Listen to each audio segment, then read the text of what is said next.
Today we're going to be going over every single card in the Hunted.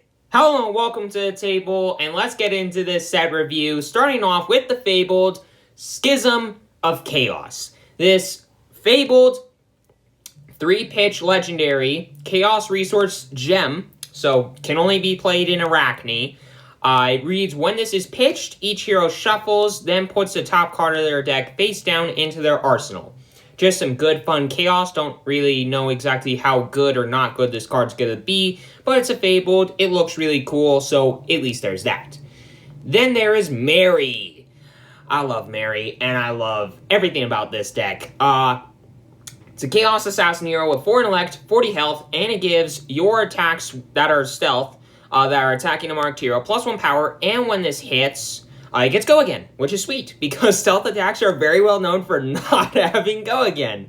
But in addition to that, at the beginning of your end phase, if an opponent is marked, you become a random agent of chaos, and your life total does not change. So you can turn into Black Widow, Funnel Web, Orb Weaver, Brella, Terry, or Trappy here. I got nicknames for everybody, except for 3. Leave a comment down below what nickname I should call Black Widow, Funnel Web, and Orb Weaver. But Black Widow is one of the agents of chaos that you can turn into with Mary, and it has 4 intellect and however many health that you have when you turn into Black Widow, and it has a once per turn attack reaction where you can discard an assassin card from your hand to give one of your assassin attacks +3 power, and if it has stealth, if it were to hit a hero, you get to banish a card from their hand. At the beginning of your end phase, you return to the Brood, so you revert to your base hero. It's just powerful interaction, and honestly, this is really good interaction. Sure, you have to get rid of a card from your hand, but you are threatening at reaction speed to your opponent whenever you're Black Widow. Hey, you want to risk, like leaving yourself open to losing a card from your hand, and hey, maybe they do overblock and you just don't use Black Widow's ability. So it's a lose situation for your opponent either way. Similarly to that, Funnel Web basically does the exact same thing. It's just, instead of it being a card from hand, it's a card from their arsenal, which is slightly worse, but at times it can be better because sometimes the most powerful card that your opponent has access to is going to be in their arsenal. But still, very powerful card. Then there is Orb Weaver, which is a very interesting card because it gives your Graphene, I'm not even going to say the other thing. You all know that I'm very bad at saying whatever that word is. Costs you 1 less to activate. And as a once per turn instant, you can discard an assassin card to equip one of these Graphene tokens.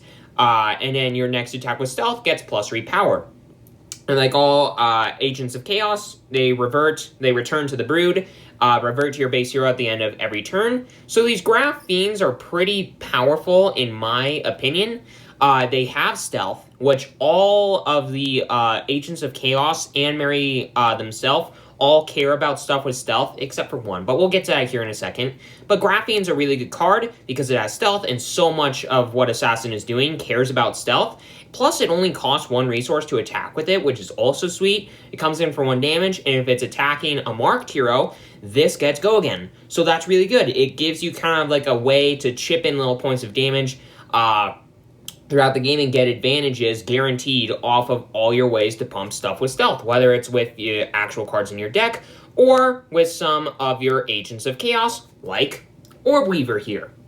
Then there is Brella, which this card, absolutely love the art for it. But as a once per turn attack reaction, you can, as always, discard an assassin card from your hand to give target assassin attack +3 power, and if it has stealth, it gets Go Again. Giving a little bit of free Go Again is not bad by any means, and I think it's honestly, this is one of the better agents of chaos that you can turn into, in my opinion. But yeah, very powerful.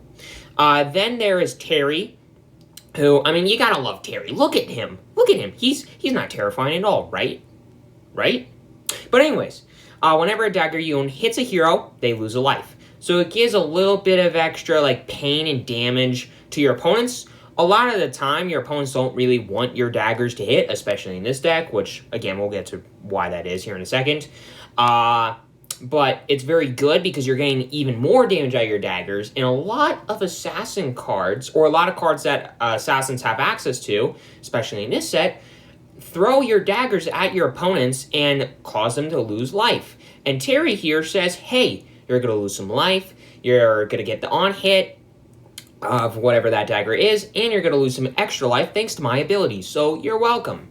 And again, as a once per turn attack reaction, discard the assassin, we all know that, and it gives target dagger attack plus 3 power, so it can, as a reaction speed, give a buff to your daggers, which is good for his own ability, but is also very good because daggers in this, or that Mary is going to be wanting to use, are way more powerful than normal, because the main dagger that Mary's using, Hunter's Clave, wants to hit all the time, because every time it hits, it marks the hero, which matters both because there's just so much good value out of marking your opponents in this set, but in addition to that, every single turn at the beginning of your end phase with Mary, it's like, hey, you want to turn into a random agent of chaos and get some bonus effects out of your deck, basically? Then sweet, Hunter's Clave, and then hit them, and then you mark them, and you always have ways to mark them, and Terry here can allow you to more easily keep your opponents marked, while also dealing some extra damage. So yeah, very, very good. One of the... yeah, I love Terry. Then there's Trappy, which is very good, but it can also suck. This is probably the most, like, iffy of the Agents of Chaos. One of the cooler looking ones, by all means, but Terry, or Trappy, says when you become Trappy, you get to search your deck for a card, banish it face down, and then shuffle. If it's a trap, you may play it until the start of your next turn. So basically, it allows you to get a little bit of, like, defensive tools to keep you... I don't know. Mary seems like a mid-rangey style deck, marking and getting value a lot, and having good defense reactions available to you allows you to play a much better mid-rangey plan, and Trappy here allows you to get some of those good defensive options to keep your game plan going, but when you don't really have good traps to work with, Trappy just doesn't really do much of anything, so this card, it's either going to be really good for you or really bad for you. So, there you go. But Trappy, he's still fine, but he's the worst of the Agents of Chaos, in my opinion. Then there's Hunter's Clave. Already talked about this guy a little bit. As a once per turn attack action, you can spend 2 resources, attack for 1 go again, piercing 1, and when it hits a hero, you mark them. Again, this card's just insane, and it's majestic, so it's going to be a little harder to pull, but it's easily the best weapon that Mary is going to have access to, and the weapon that you want to use. But then, there is Mark of the Huntsman, which is still a very powerful card, especially in a limited sense, because again, there are a lot of cards in this set that throw your daggers out there, which makes this card actually a lot better in some cases than Hunter's Clave. But similarly, as a once per turn action, you can spend 2, attack with this, 1 cost, or 1 power to go again, dagger, and then whenever it hits a hero, you may choose to destroy this and mark them.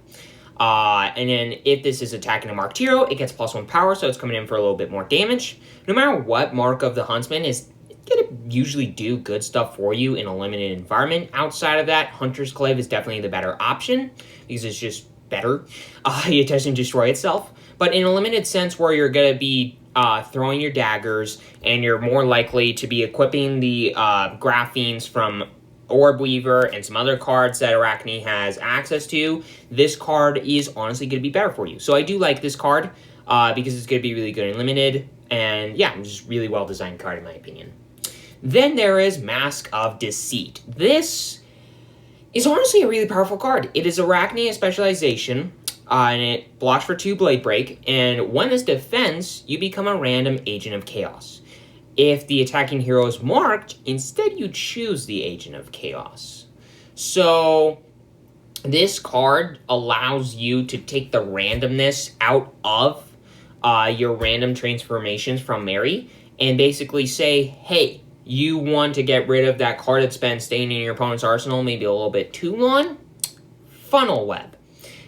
You need to get some go again on one of your, well, I guess, yeah, next turn, if you need to get, on your following turn, if you need to get some more attacks, you need to go a little bit wider, and you need to give some go again out, turn into Brella.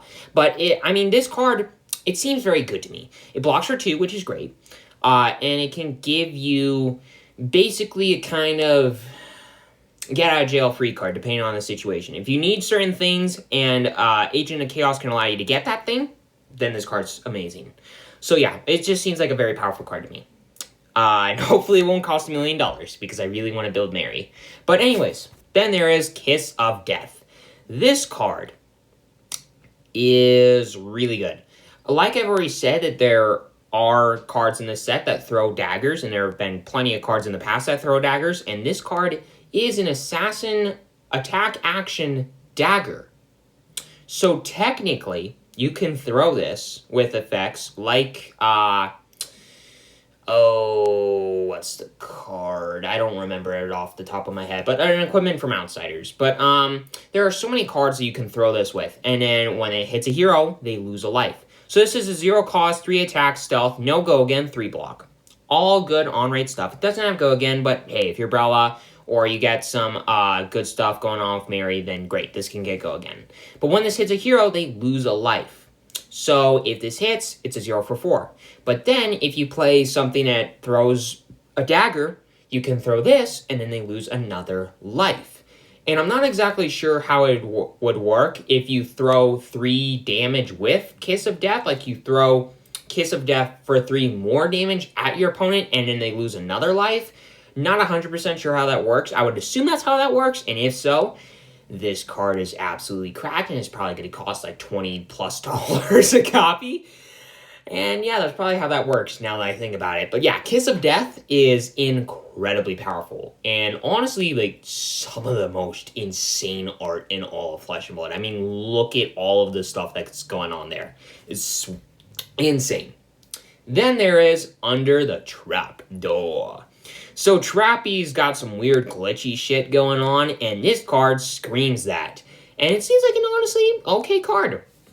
It's a 3 block, 3 pitch, 0 cost, 1 attack with stealth that has an instant speed ability to discard itself and then banish target trap card from your graveyard. If you do, you may play it this turn, and if it would be pointed to your graveyard this turn, you instead banish it. So basically, if you're searching for a good trap with Trappy and you need to reuse it on another turn, and you got this just lying around your hand, you can get some reutilage of that card. It seems fine. I don't think it's going to be a necessarily insane card by any means, but who knows? Maybe I'm wrong. Maybe Mary's a lot more of a mid-range deck than I think it is. I think Mary is very mid-rangey, but not enough to where this card's going to be really insane. But maybe I'm wrong again. Maybe this card is a 3 of, and you're going to be wanting to use Trappy and use a ton of traps, or maybe there's a version that's really good where you're using a ton of traps with Mary and you got tons of stealth marking value to get value out of all the other stuff and dagger throwing, but I don't know. Under the Trapdoor seems like a solid card, but definitely nowhere near as good as Kiss of Death. Then there is Take Up the Mantle, which is horrifying, simply put. I did not think that I would see more horrifying art in this set outside of the stuff that I've already seen, but I was proven wrong. After Outsiders, I'm like, we're probably not going to see stuff that's that terrifying again. I was wrong. But Take Up the Mantle is an assassin attack reaction that pitches for 2, blocks for 3, costs nothing, and it gives targeted attack action with stealth, plus 2 power. But if it's attacking a marked hero, instead it gets plus 3 power, and you may banish an attack action card with stealth from your graveyard, and if you do, the target thing that you're giving the buff becomes a copy of the banished card. So basically, let's say you got, not Mask of Deceit, let's say you got Kiss of Death in your graveyard, and you're attacking with this thing for 1 damage. And you're like, oh, I want this to come in for more than 1 damage. Well, you can play this and give it plus 3, and then it turns into Kiss of Death, and then it can basically deal 7 damage. And if you throw it, it can deal 4 more damage. It's just like, I don't think this card's going to be nuts, but it seems like a decent card. I'm never going to play with it because that card just looks way too terrifying, but hey, whatever, right? Then there is Tarantula Toxin. This card, first off, gorgeous art. It's got Terry doing Terry things. Gotta love Terry, right? Terry loves to do Terry things. But Terry is doing terrifying stuff, and it's a 0 cost assassin attack reaction that allows you to choose 1 or both of the following effects, either giving target dagger attack plus 3 power, and or giving target card defending an attack with stealth minus 3 defense. So if you're attacking with that Graphene, you can choose both of these because that Graphene does have stealth. So you're giving the Graphene +3 power, and you're making your opponent defend for less. Now, granted, I don't really know why your opponent would be blocking a Graphene unless they're at like 1 life or something. But still, this card can be very powerful. And yeah, it's just very good in my opinion. It's an insane attack reaction. It's just insane. But then, there is Shock. Shock and Awe. It's a 3-pitch assassin instant trap. It's an interesting card. It costs nothing, doesn't block for anything, and it says each opposing hero and ally that has dealt damage to you this turn loses 1 life. I don't see, maybe I'm crazy and all of you know why this card's insane and I don't, but this card to me, it seems fine, but it doesn't seem that bonkers nuts. It definitely, like if you are wanting to get tons of value out of Trappy, I don't think this is the card you necessarily want to be searching for. But again, maybe I'm wrong, I'm crazy, and I don't know some crazy interaction. But this, I don't know. Leave a comment down below and tell me your thoughts on how this card, either I'm right and this card is not that great, not that crazy, or that this is the most insane card in the set. But then there is Bite, the first rare. This card is one of those dagger throwing effects that I've talked about many times already. It's a 0 cost, 3 block, 3 attack stealth. And whenever it attacks a hero, you may have target dagger you control deal 1 damage to them. And if damage is dealt this way, the dagger is hit and you destroy the dagger. So again, you can get value out of Mark of the Huntsman, and then boom, now it's destroyed, and you can Graphene, or you can Hunter's Clave, and then attack, and then it marks them, and then you equip Graphene later on. But yeah, Bite seems like a good card, just a dagger throwing effect that allows you to, no matter what, get some damage in with it, and likely marking your opponent with it, or just recycling Graphenes to get more Graphenes, more value out of them. But still, Bite seems like a solid card, especially considering that this is a 3 block. But yeah, it comes in the rainbow. But yeah, just a solid card. Not as good as Whittle from Bone, in my opinion. It's a 0 cost, 3 attack, 3 block, stealth. No Gogan, again. And whenever this attacks a marked hero, you equip a Graphene token. Not, again, insane by any means, but, I mean, the Graphene seems like a good card later on in the game when you're just kind of getting value, just throwing stuff, throwing your daggers, and equipping the Graphene, and throwing a Graphene, and equipping another Graphene, and throwing the Graphene, and kind of cycling throughout that. Seems fine. Those would be, like, the real mid-rangey kind of Mary decks where Trappy would be insane. But, yeah, Whittle from Bone, decent. I still think Bite is better, but maybe that's just me. Then there's Stains of the Redback of Brella. It's a 1 cost assassin attack reaction that, if the defending hero is marked, costs nothing, blocks for 3, and it gives target attack with stealth, +3 power, and go again. This card, to me, is insane. Because, put this scenario in your head. Bite, I think, is going to be something that you play 3 copies of for the red in Mary. So you're playing a Bite, and you throw your Hunter's Clave at the opponent, and you mark them. Well, then you play Stains of the Redback, and you're like, okay, I'm going to give Bite +3 power, and because the defending hero is marked, this costs me nothing, and hey, Bite also has Go Again, so now I can attack with this thing, something like that. So Stains of the Redback seems like a very powerful card to me, because, I mean, 1, the art is insane, horrifying, but insane. And, yeah, it's just sweet. Then there is Orb Weaver Spinneret. So it's just encasing somebody in a cocoon and waiting for the spider to come down and get them. And it's creepy. It's a 0 cost assassin action with Go Again, blocks for 3, gives your next attack with stealth, +3 power, and it equips a Graphene token. This, to me, if you're gonna be, like, getting tons of value out of, like, getting Graphenes equipped and unequipped and then equipped and then thrown and equipped again, this is the card that you're going to be wanting to use to get those Graphene tokens equipped instead of Whittle from the Bone. But again, maybe that's just me. To me, this card just seems a lot better, but yeah, whatever. Then there is Backstab, a reprint, only a common now, which after buying rare copies of that for like $1 for some stupid reason like a year ago, that makes me a little bit sad, but that's just me being I don't know, honestly. But it's a 0 cost, 3 attack, 3 block stealth, and it gives your opponent the ability to not be able to play defense reactions this chain link. So the opponent cannot use D-reacts against this card, which is pretty powerful, especially in a limited environment. There are a lot more D-reacts in this set than in years or in sets past in some recent sets. So this card, pretty good, in my opinion. And outside of that, in Constructed, this card has seen play in the past, and I think it's a solid card, especially in budget decks. So, like to see it reprinted, especially a common. Especially a common, because I don't think it really deserves to be a rare. But then there is Defame the Dragon. This card is gorgeous, simply put. It's creepy, but it's gorgeous. It costs nothing, attacks for 3, blocks for 3, stealth, contract. If you're contracted to hit a marked, or you are contracted to hit a marked hero named Fang, and whenever you complete this contract, you draw a card. So it replaces itself, which is pretty powerful.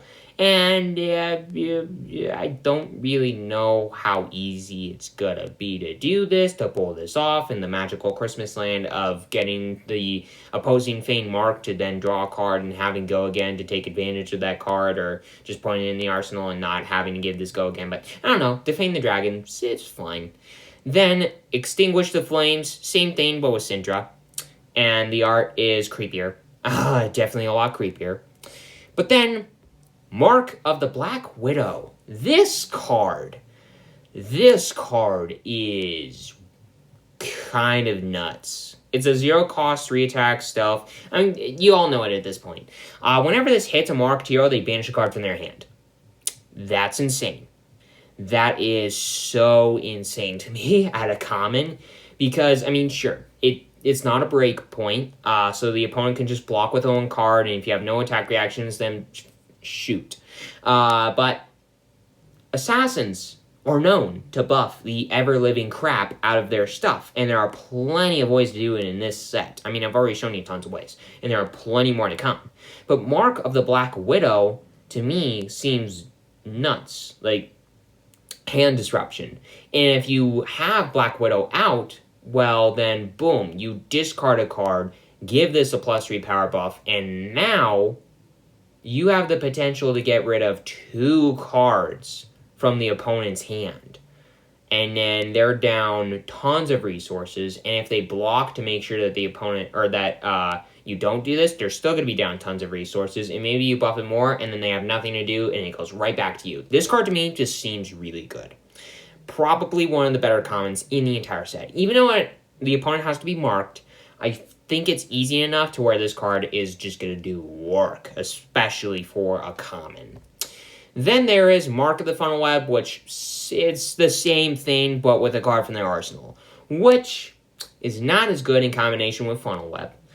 The hero, the demi-hero, the Agent of Chaos, because you're basically never going to banish 2 cards from the opponent's arsenal. But, I mean, it's still a very solid card. I don't think it's as good as Mark of the Black Widow, but it's still a very solid card, in my opinion.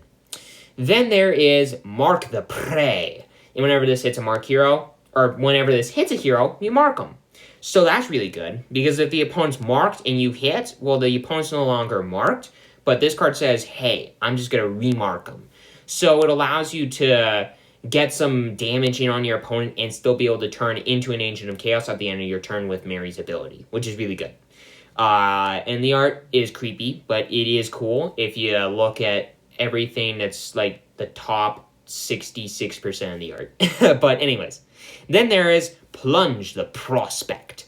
This card just gets +1 power when attacking a marked hero, so it could be a 0 for 4 that blocks for 3. It's fine. It's nothing insane. It's a good card in Limited, in my opinion. But it's a solid-ish card. Then there is Reaper's Call. This card, to me, is really good, because if you're not going to be able to hit your opponent with a dagger, or you're not having easy ways to be able to mark to your opponent, Reaper's Call says, hey, I'm just going to discard this card, and I'm going to mark you now, so sorry, but not sorry. And considering that this is a 3-block, the blue copy of this is insane, because it can pitch for 3 when you need the resources, it can block for 3 when you need to block with it, or if it's sitting around in your hand and you don't need to pitch at all, discard it, mark the opposing hero, you don't need to worry about your daggers potentially not hitting, and you get to do Mary stuff, and you get to do stupid BS. So, very solid card, in my opinion. One of the better commons in the set. Maybe, potentially, better than Black Widow, Mark of the Black Widow. But probably not. Then there is Scuttle the Canal. Whenever this hits a marked hero, it gets go again. So it can allow you to go a little bit wider. It's a solid card, especially in a limited environment, in my opinion, where Arakni is definitely going to be wanting to go a little bit wider versus taller, because you're just going to have a lot easier time going wider than taller in this set, in a limited sense. But still, it's a solid card. Very solid card. Then there is Razor's Edge. Only the red copy is going to get reprinted in this set, and it just gives target attack reaction with stealth plus 3 power. Or attack action, and it's an attack reaction, and it blocks for 3, and it costs nothing. I mean, it's a sweet card. It's a really good card, in my opinion. Razor's Edge is one of the better attack reactions in the game, and I love to see a game reprinted. I love my reprints. Making stuff more available? Sweet. Then there is 2 sides to the blade. This is a 1-cost assassin attack reaction, blocks for 3, and it allows you to choose one, either giving it a dagger attack plus 3 power, or giving an attack reaction with stealth, or an attack action with stealth, plus 3 power, and whenever it hits a hero, you mark them. So, it's cool. It can give you value, basically, no matter what. It can put more damage on your opponent, basically, no matter what, or the threat of more damage on your opponent, no matter what. So, it's a very solid card. If it costs nothing, it would be insane. So, I'm happy about it, but I also kind of wish that it cost nothing, because, man, having a free way to buff a thing with stealth and make the opponent get marked, I mean, that's pretty sweet, not gonna lie. But anyways, then there is Hunted or Hunter, a 3-block assassin defense reaction trap, something that you can hunt with Trappy, and whenever it defends an attack action, or the attack, whenever this defends the attacking hero, if they have played or activated an attack reaction in this chain link, they lose life. So it can get 4 value out of blocking with it for nothing, which it's fine. Nothing crazy, but it's a solid card. Then, we've talked about Graphene already, but then we're past the assassin stuff. Getting on to Cindra, Drakai of Retribution. Yep, I did it, not on command, and I can't do it now. I'm very happy that I did that. I'm sad. Anyways, I am a Cindra Drakai of Retribution is a 4 intellect, 40 health, Royal Draconic Ninja hero. So, this deck's probably going to cost a lot of money, because there's a certain card, Tome of Imperial Flame, that cares about royal stuff and allows you to get extra value, and this card's a royal card, and it's just, I feel like this deck's going to be so good and so expensive. Definitely 5 2.0. But whenever you hit a marked hero, you create a fealty token, which fealty tokens, you can sack them, and then give the next thing that you attack with the Draconic trait. So if it's not Draconic, it's going to be Draconic, which every single Draconic deck cares about your stuff being Draconic. And if you haven't played a Draconic card or created a fealty token this turn, the fealty token does destroy itself. But like, this deck is going to be playing Draconic cards out of every single turn, or creating fealty tokens, or both. But in addition, Cindra has a once per turn instant speed ability for 3 resources. Technically less, based on the number of Draconic chain links you control. But it allows you to equip 2 Draconic dagger cards from your graveyard. Which you may be asking, well, what daggers would those be? The Kunai of Retribution. This is a 1-power Draconic Ninja Weapon Dagger, one-handed. Once per turn, action, pay a resource. Destroy this when the combat chain closes, you get to attack with it with Go Again for 1. I mean, that's nuts. It's a great card. You can pay 1 resource, attack for 1 damage with Go Again on a weapon that you can re-equip with your hero. That's cool. Or you can deal damage with multiple times in a turn because of your hero's effect. It's late at night, okay? But in addition to that, there are tons of stupid cards that Cindra's got access to. The first one being Blood Runs Deep. Boy, this card's going to be so expensive. because this card is insane. It's a 2-cost, 2-powered, go again, Draconic Ninja attack action and blocks for 3. Which, blocking for 3, that's pretty solid. And it costs 1 less for each Draconic chain link you control. So it's likely gonna cost nothing. And whenever this hits, or whenever this attacks, doesn't even have to hit. Whenever this attacks a hero, each dagger you control deals 1 damage to them. And then if damage is dealt this way, the dagger is hit and you destroy the daggers. And yeah, I mean, this comes in for 2 damage. We go again, and it deals 2 more damage with the daggers. And then you can use Cindra's ability, and then re-equip the daggers, and then spend the resources to attack with the daggers again, because that's fair.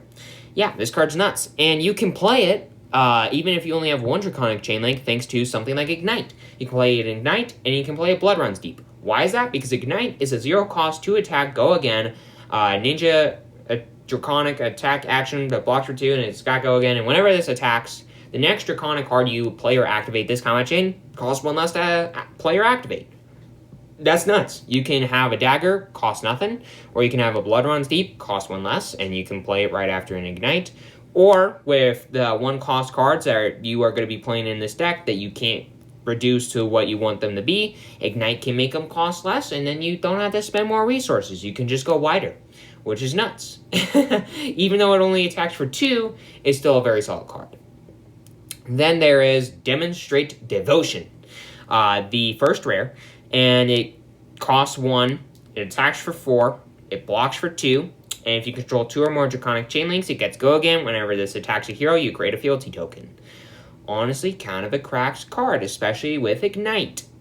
But there's a better one, Display Loyalty, which is literally the same thing, but it costs nothing and it attacks for 3 instead of 4. So, very powerful card, both of these, because making fealty tokens in this deck is nuts, because even though there are a lot of Draconic cards that you're going to be playing, there's a lot of very powerful Ninja cards that aren't Draconic that you're going to be wanting to play, and making those Draconic very easily just allows you to do more stupid and broken things. So yeah, very good to be making fealty tokens, especially if you don't have to hit in order to do it. Then there is Wrath of Retribution. It's a legendary, so you can only have 1 copy of it in your deck. And it costs 3, attacks for 3, blocks for 3, pitches for 1, and it costs 1 less to play for each Draconic Chain Link you control. So it can cost nothing, likely is going to cost nothing. And whenever this attacks, daggers you control get +1 power and cost 1 less to activate this combat chain. So you play this for 3, go again, and then you attack with your daggers, and then they cost 1 less, and they come in for 1 more, and you can use Cindra. And yeah, you can use something like a Blood Runs Deep. So what is going on with the screen? That was weird. What's going on? Alright, let's get back to wherever I was. I don't know why that happened. Thank you, technology, for being my friend. But sorry about that. Wrath of Retribution, you can play it, and then you can play something like a Blood Runs Deep either before or after it to then deal damage with the daggers. You're likely going to be wanting to do after, so you can attack with the daggers for nothing, use the Blood Runs Deep to then deal more damage with the daggers, and then you can use Cindra's instant speed ability, and then re-equip the daggers, and then come in with them for nothing, for 2 power again, because you technically haven't closed the combat chain yet. And yeah, Wrath of Retribution can be a insane card in this deck, if you have the right setup. But then there is Blood Drop, a card that could cost nothing, depending on how many Draconic Chain Links you control. If it's 1, great, this costs nothing. And it comes in for 2, go again. Simple, common, not nuts, it's good. And then blocks for 3, too. But then there is Bloodline, which is the same thing, but it costs 1 more, and it attacks for 1 more. And it blocks for 3 as well. I don't know why the other one blocks for 2 for a second, whatever. Bloodline is a really good card, too, is what I'm trying to say here. Then there is Burning Blade Dance, which is a 0-cost, 3-attack, potentially go again if you have 2 or more Draconic Chain Links. And if you do have 2 or more Draconic Chain Links, in addition to coming in with go again, when it hits, you can have a dagger you control deal 1 damage to them, and then it is hit, and the dagger is destroyed. And it blocks for 3, too, which is another bonus upside to this. But then, past that, Cinder Skin Devotion. Another reprint, costs 1, comes in for 4, blocks for 3, and it does have Go Again if you have 2 more Draconic Chainlinks. But then there is Dust Runner Outlaw, which is the same thing, but it has guaranteed Go Again, but it does block for 1 less. So, a little bit worse, in my opinion, honestly, because blocking is likely gonna be something that you want at times, so the 2 blocks are gonna be a little bit worse for Cindra, but whatever. Hot on Their Heels is up next. This card, to me, is really good, because this is going to be coming in for 3 with Go, again, likely, if you have 2 or more Draconic Chainlinks. And in addition, if it hits, if you have 2 or more Draconic Chainlinks, you mark them. So that's really good. And this costs nothing to play, so yeah. Marking them is really good for Cindra's ability, because when you hit a marked hero, you create fealty tokens, which, as I've already said, you're going to be playing a lot of ninja cards that aren't Draconic, so making them Draconic is good. But then there is Lava Vein Loyalty, which is just it's the same thing as Hot on Their Heels, except it doesn't have the on hit, which sucks, but it's fine. Mark with Magma is up next, and it's very, very similar to Hot on Their Heels. It's the same card, actually, except it costs 1 more, and it comes in for 1 more damage. So there's that. Then there is Ronin Renegade, which is a 0 cost, 3 attack, Go Again, 2 block. Red. Solid card.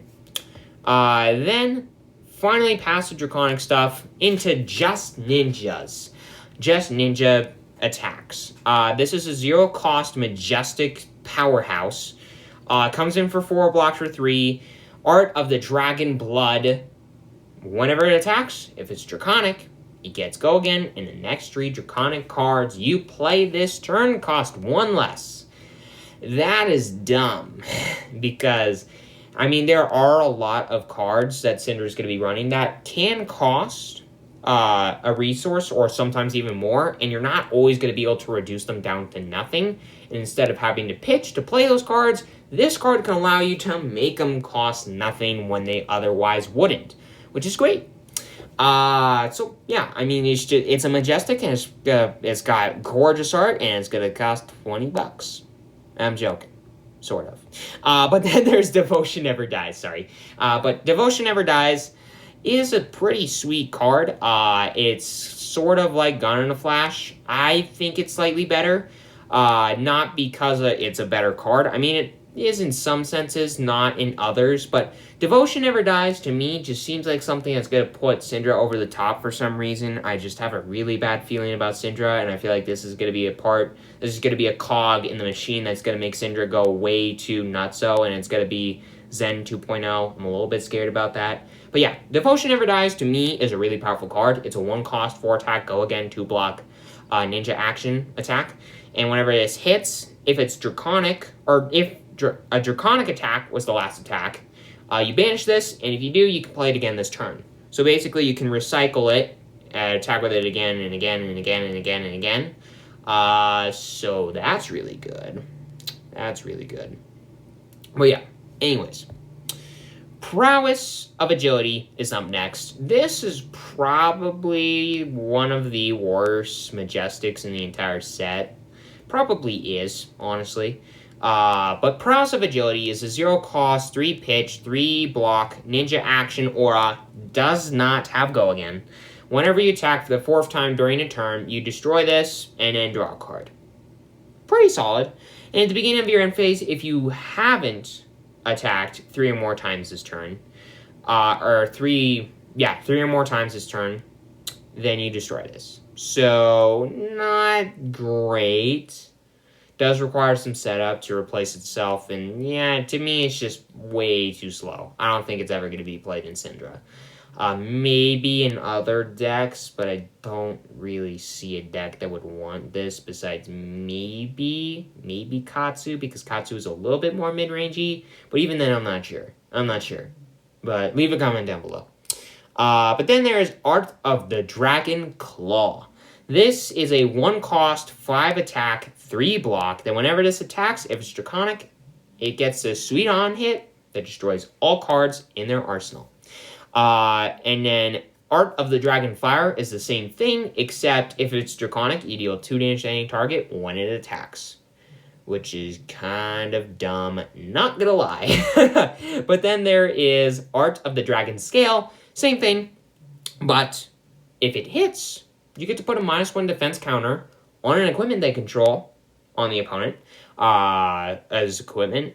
And if that equipment has 0 defense, you destroy it, which is really good in ninjas, honestly, because reducing the amount of defending value your opponent gets is really good. Not gonna lie. Then there is Dragon Power, which is a pretty good card in my opinion. It's a 1 cost, 4 attack, 3 block. Whenever it attacks, if it's Draconic, it gets +3 power. I mean, it can be a 1 for 7, which is similar to this card, basically, except this card's honestly a little bit better. But yeah, Dragon Power, it's solid. It's solid. Doesn't have Go Again. Neither do any of these Art of Dragon cards, which is a little bit interesting to me. It's very uncommon for ninja cards to not have Go Again, so maybe those cards won't be played as much. Dragon Power especially, because it doesn't have, well, I don't know. But then there is Silver Talons. This is a 0 cost, 4 attack, 3 block. Then whenever it attacks a hero, if it's Draconic, you may have target dagger you control deal 1 damage to them. If you do, the dagger is hit, and you destroy it. So it's a solid card. It doesn't have Go Again, which, again, it's a little bit odd, a little bit strange, but it's a solid-ish card. It can deal 5 damage for 0 resources, which is powerful, which kind of makes me think, okay, this deserves to not have Go Again, but I don't know, still interesting. It does block for 3, which is also a bonus. But then there is Fire Tenant Strike Fist. This is a card from Volcor, that's for sure. You can totally see, like, the fiery, passionate, I don't know. Anyways, 0 cost, 3 attack, Go Again, 2 block. Then whenever this attacks, your next Draconic attack, this combat chain, gets +1 power. So it's a 0 for 4 Go Again in a sense, sort of. A little bit spread out, which is honestly probably better for Cindra, because the wider you go, the better. Kind of just like go as wide as possible is kind of the game plan for all ninjas ever. But yeah. Then there is Grow Claws. This card is cool because it's a 1 cost, 4 attack, Go Again. That if a Draconic card was the last attack of this combat chain, this gets +1 power. I don't know why I said this was cool. The last card was way cooler. I guess the art is kind of cooler because, I mean, it looks like a hand of a dragon is just, like, coming behind her, and it's just, like, it's cool. It's really cool. I really like dragons, okay? Then there's Grow Wings. This card looks so cool. It's a 0 cost, 3 attack, 3 block, that if a Draconic attack was the last attack this combat chain, this gets Go Again. So, solid. 0 for 3, blocks for 3, Go Again. I mean, that's not a bad thing, not gonna lie. And especially considering how many times Cindra is going to be doing, hey, this was Draconic, hey, this is Draconic, hey, Draconic, Draconic, Draconic, Draconic, Draconic. Grow Wings is likely going to get Go Again. So, yeah, it's very solid. Then there is Tag the Target. Except instead of tagging your opponent just by touching them with your hand, you're shoving a dagger in their shoulder, which is dark. But, hey, that's Wraith for you. But Tag the Target is a 0 cost, 3 attack, Go Again that blocks for 2, and whenever it hits a hero, you mark them. This card is just solid. It's just a really solid common that just works for the deck. It just does what the deck is wanting to do, which is mark the opponent, create fealty tokens by hitting with your stuff, making your stuff Draconic, and just getting tons of value out of your stuff being Draconic. So yeah, solid card. Then there is Trap and Release. This is 1 cost, 4 attack, Go Again, blocks for 2, and whenever it hits a hero, you mark them. Definitely worse than Tag the Target, but whatever. Solid card. Then there's Poe, aka Fang Drakai of Blades. But I like Poe. But it's a 4 intellect, 40 health, Royal Draconic warrior hero. And whenever you hit a marked hero, you create a fealty token, and as long as you have 3 or more fealty tokens, daggers you control, they cost 1 less to activate. Which, That's not busted at all, especially considering that Obsidian Fire Vein is the dagger that Poe is running. Obsidian Fire Vein is a 1-powered dagger that, as a once per turn action, you can spend a resource, attack with it, and if you've played a Draconic card this Chain Link, this gets +1 power and go again. So, very, very, very, very powerful because a lot of the attack reactions that this deck is going to be wanting to run are Draconic. Convenient. But yeah, the first card that you really want to be running is Hunt's End. This is a 0-cost Draconic Warrior attack reaction that blocks for 3, and you can only play if you have 3 or more fealty tokens, which does suck. But if you have them, then you give target dagger +4 power. At reaction speed, I might add, which is, yeah, that's rare to see on an attack reaction. Not gonna lie, you don't see 0 for 4s on attack reactions ever, really, unless they're spread out, which only one other attack reaction I know of has ever done that. So, Hunt's End. It's unique. But then there is, Lawn Whisker Loyalty. I don't know why the name of this card makes me laugh. Lawn Whisker. Like, a lawn whisker screams loyalty. I don't know why that makes me laugh. I'm a dumb teenager. That's probably why. But yeah, this is a 0-cost Draconic Warrior attack reaction that blocks for 3. And for each Draconic Chain Link you control, you get to choose one. Either giving a dagger +2 power, allowing you to attack with the dagger an additional time this turn, and or giving the next time a dagger you would hit this turn the ability to mark that hero that you are hitting. So, all good things, especially in Fang, because in Fang, way more in Cindra, you want to be marking and hitting the opposing hero so that you can make fealties, and the more fealties you make, the more likely it is for your daggers to cost nothing and then just do a massive spree of dagger, dagger, dagger, dagger, dagger, dagger, just throwing daggers, or just swinging daggers at the opponent, attacking with daggers additional times. It's just dagger, dagger, dagger, dagger, and it's just nuts to me. But yeah. Affirm Loyalty is up next. A 0-cost Draconic Warrior attack reaction that blocks for 2, gives target dagger you control +2 power, and if you control 2 or more Draconic Chain Links, you create a fealty token, which, as I've said already, fealty tokens are powerful, and this costing nothing and allowing you to make fealty tokens, potentially for free, is kind of cracked. So, yeah, this card you want to be running in Poe. Then there is Endear Devotion, which is the same thing, but it costs 1, and it gives an extra +1 buff. So it's going to be coming in for 3 more instead of 2 more, the dagger. But yeah, also very solid. Not as solid as Affirma Loyalty, Affirma. But anyways, still a very good card nonetheless. Fire and Brim...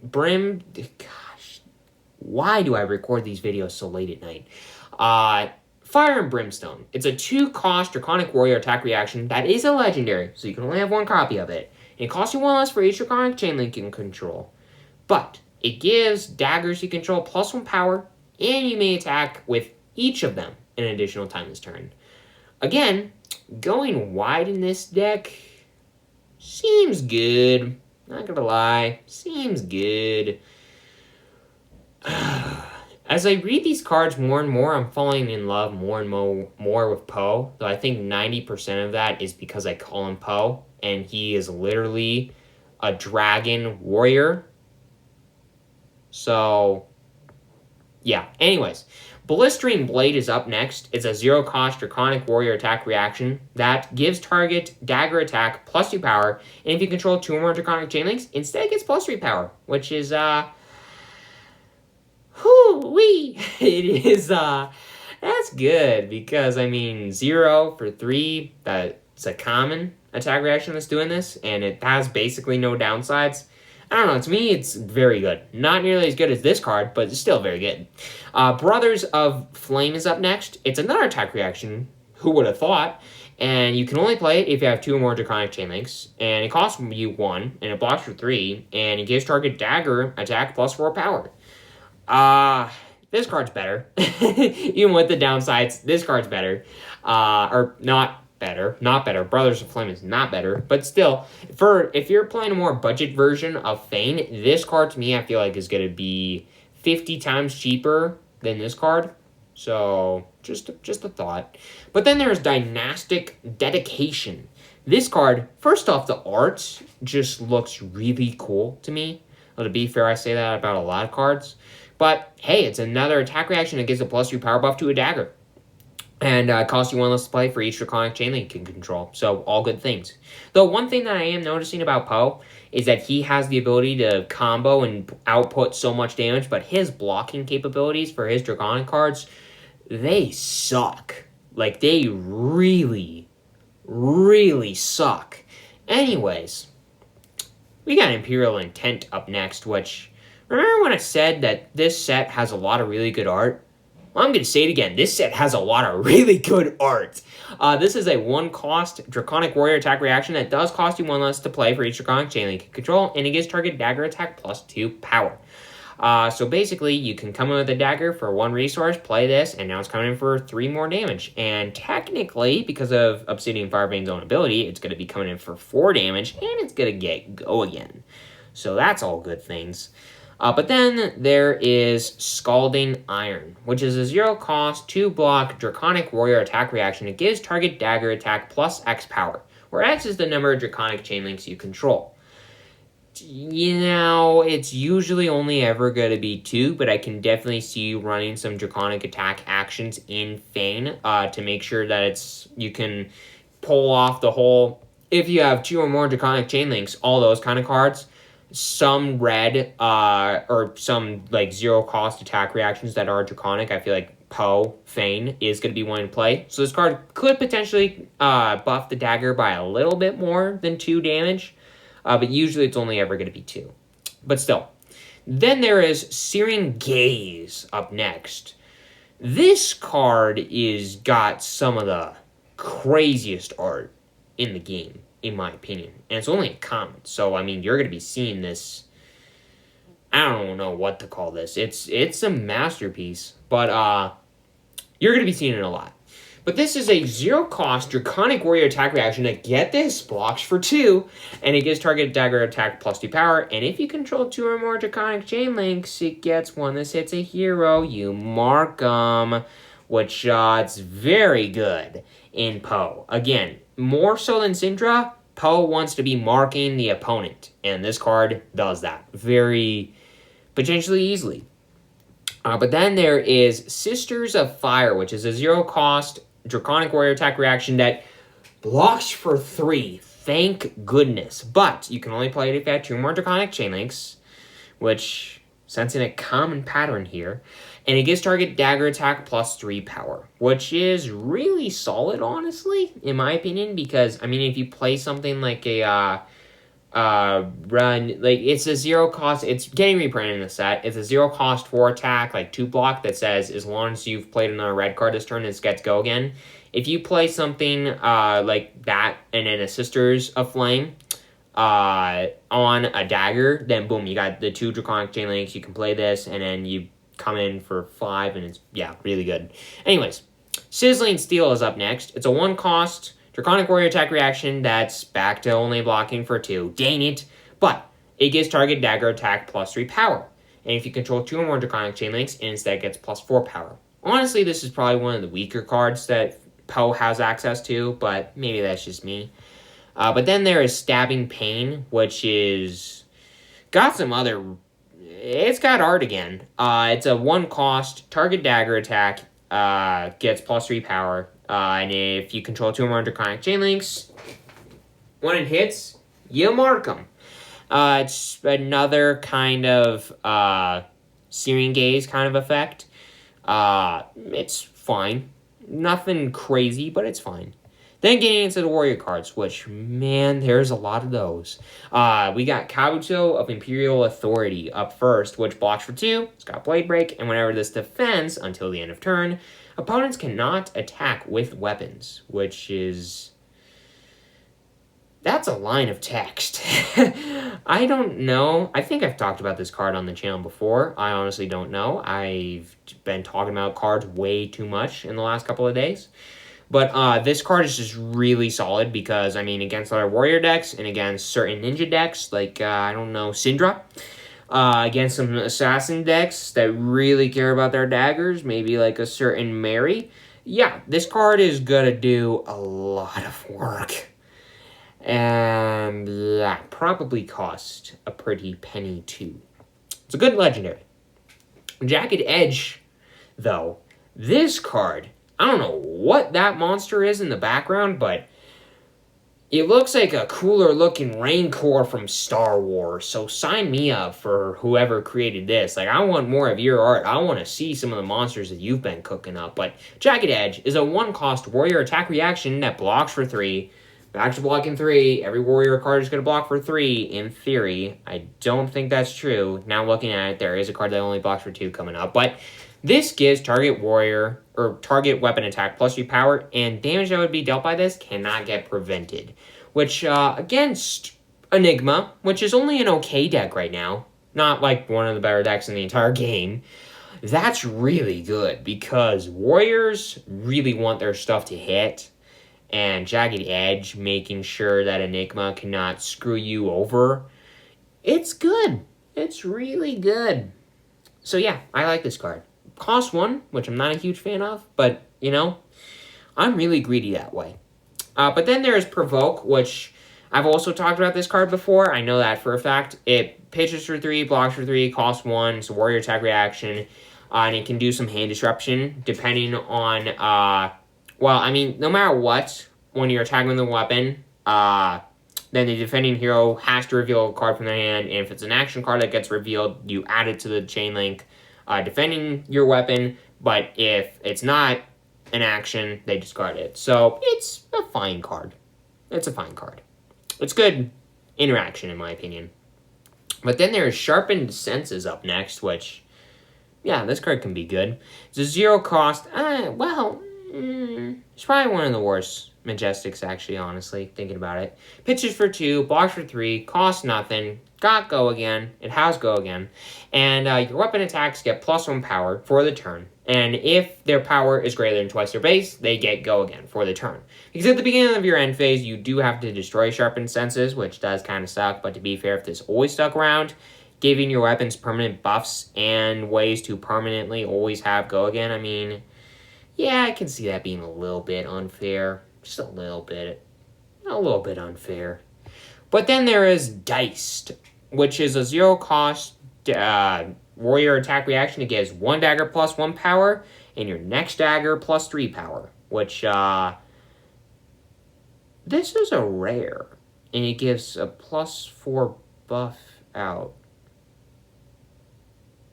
I guess I didn't read this card before, because I swear the bottom line of text gave your next dagger +2 power. That is way better than I thought. That's way better. Wow, that's a good card. Huh. Read the cards, kids, including myself, because I'm a kid too, and I'm a stupid teenager. I've already said it before. But, next up, Twist and Turn is a 0 cost warrior action with Go Again, blocks for 3, and it gives your next dagger attack +4 power, and whenever it hits, you may attack with that dagger an additional time this turn. Granted that you need to have played a Draconic card this turn in order for that dagger to actually get the Go Again needed to attack again. If you're playing Poe and using the Draconic, Vein, Fire, whatever the card is that I'm trying to say. But yeah, Twist and Turn, it's a good card. But then there is Agility Stance. This, and a lot of the cards that I'm going to talk about here in a second, all do very similar things. This one pitches for 2, blocks for 3, costs 0, has Go Again. It's an aura. But at the start of your turn, you destroy this, and then your dagger attacks get Go Again for the turn.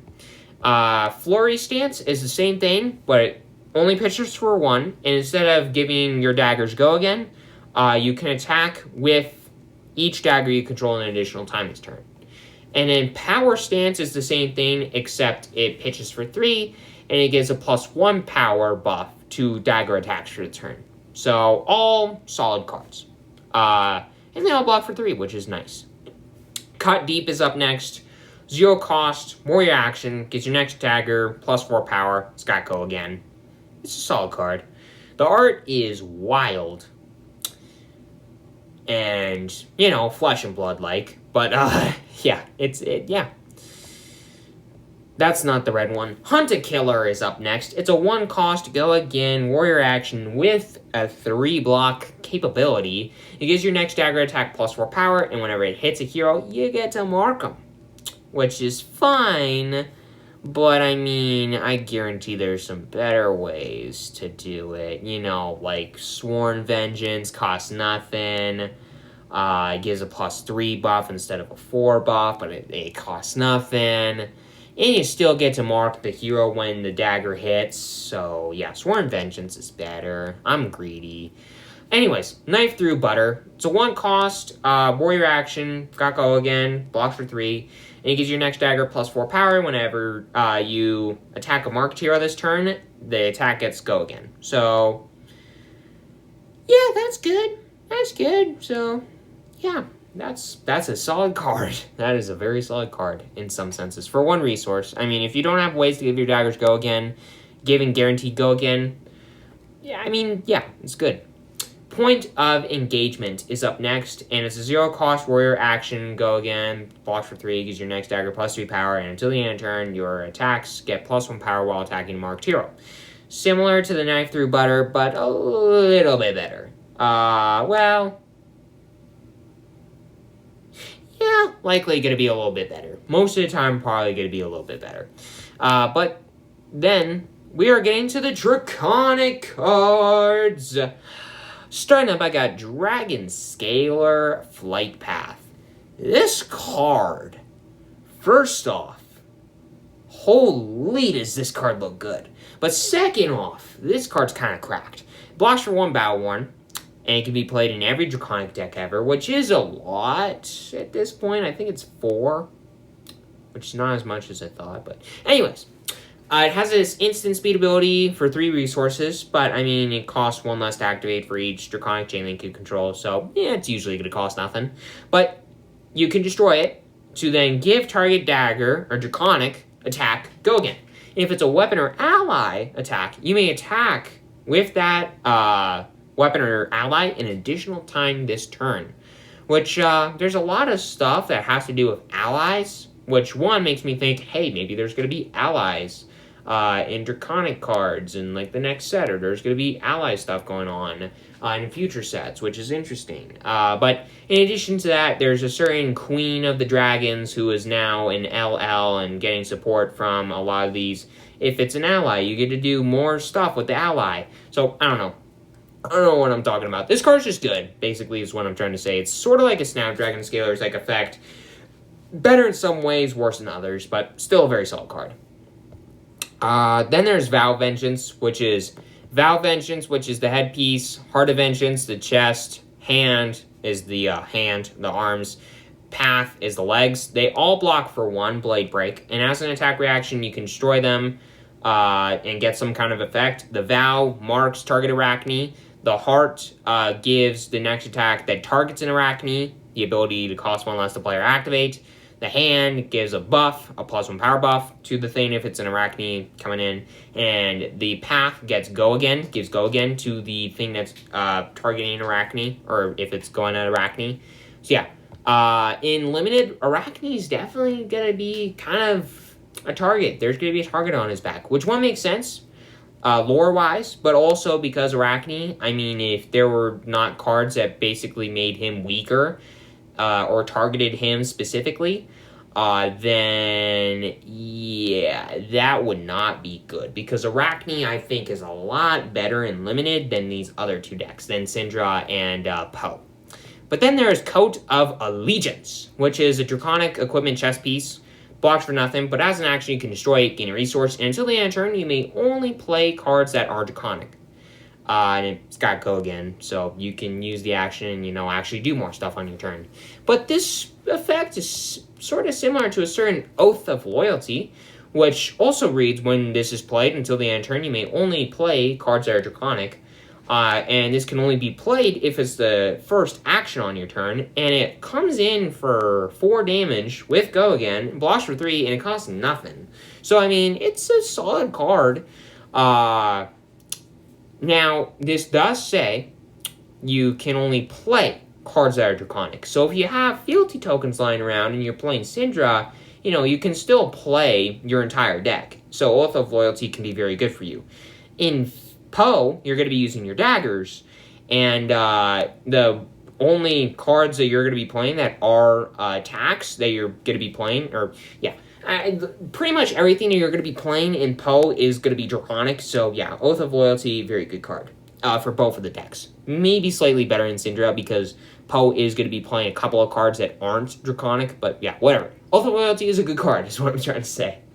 But Loyalty Beyond the Grave is honestly kind of better, because that's a 0-cost, 3-block, Draconic Defense reaction, blast for 3, and while this is in your graveyard at the start of your turn, you may banish 2 cards named this from your graveyard, and if you do, you draw a card. So you can banish itself and another Loyalty in your grave, and then you are up 1 more card in your hand. If you have something in your arsenal, you now have 6 cards to play around with. And, yeah, that's really good. Loyalty Beyond the Grave is really solid, I think, as a card in general. I think it's going to be nuts in Poe, honestly, not going to lie. But then there is Compounding Anger, which is a 3-cost, 5-attack, 3-block Draconic action attack. That costs 1 less to play for each Draconic chain link you control. So it can be a 0 for 5. Doesn't have Go Again, but it can still do some stuff, not going to lie. But in addition to that, Hunt to the End of Wraith, or to the Ends of Wraith. This is another card that targets Arakni specifically. Costs nothing, comes in for 2, Go Again, blocks for 2. When this attacks Arakni, you mark them. And then if this is attacking a marked hero, this gets +2 power. So against Arakni, this is just always going to be a 0 for 4, Go Again. That is kind of cracked. Yeah, it does block for 2, so it's not insane. But Hunt to the Ends of Wraith is a solid card in limited against Arakni. Outside of that, I don't know.